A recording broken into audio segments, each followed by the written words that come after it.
Hello guys and welcome.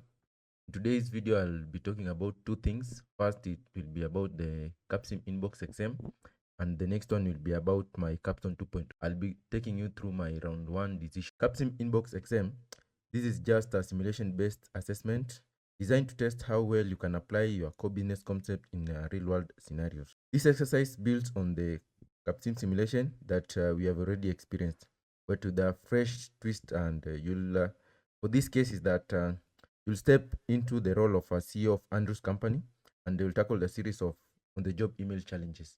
So if you look at me, I managed to get 90%. So throughout the simulation is that you'll respond to messages from the board and staff, and you'll be using your previous CAPSIM knowledge to interpret data and make smart business decisions. Some questions will require a single best response, while others will let you select multiple actions. So let's dive in and see how we navigate through my Capstone 2.0. But for this one, I managed to score 90%.